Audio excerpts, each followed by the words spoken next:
Are voice నేను journalist నవత. BJP ప్రధాని నరేంద్ర మోదీ హిందూ పక్షపాతి.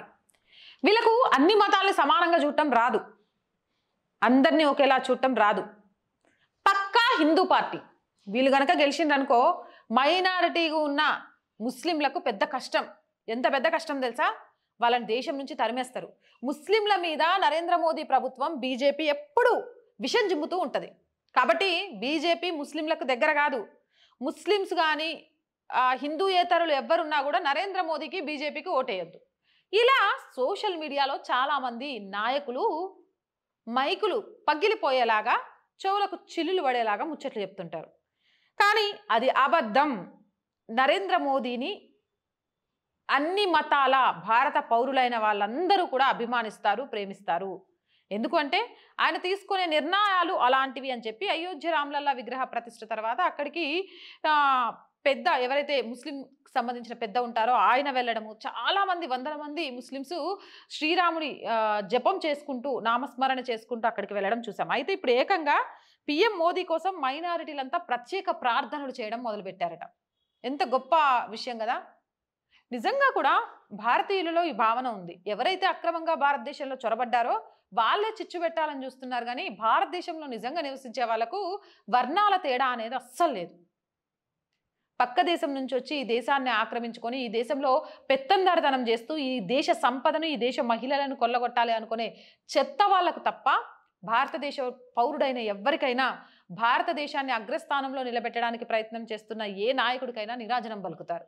దీనికి సంబంధించి వేటు ఎస్ఎంఎస్లో ఒక వార్త అయితే వైరల్ అవుతుంది, మీతో షేర్ చేసుకుంటాను. ప్రధాని మోదీ కలకాలం ఆయురారోగ్యాలతో ఉండాలని కోరుకుంటూ వివిధ మతాలకు చెందిన వారు నాగ్పూర్లోని హజరత్ బాబా తజుద్దీన్ దర్గా వద్ద ప్రార్థనలు నిర్వహించారు. అన్ని మతాల ప్రజలను మోదీ కలిపారని, సామాజిక సమానత్వం పరిడవిల్లేందుకు కృషి చేస్తున్నారని తాజుద్దీన్ ట్రస్ట్ చైర్మన్ ప్యారే ఖాన్ తెలిపారు.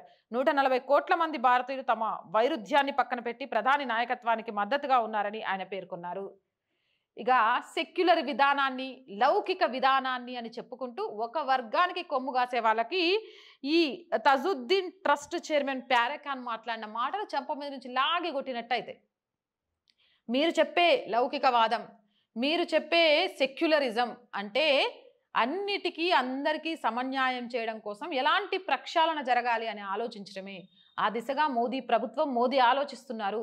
ఆయన ఆయురారోగ్యాలతో ఉండాలి. 140 కోట్ల మంది కుల మతాలకు అతీతంగా ఓటేసి ఆయనను గెలిపించాలి. ఆయన నాయకత్వం అనేది భారతదేశానికి చాలా అవసరము. ఆయన నాయకత్వంలో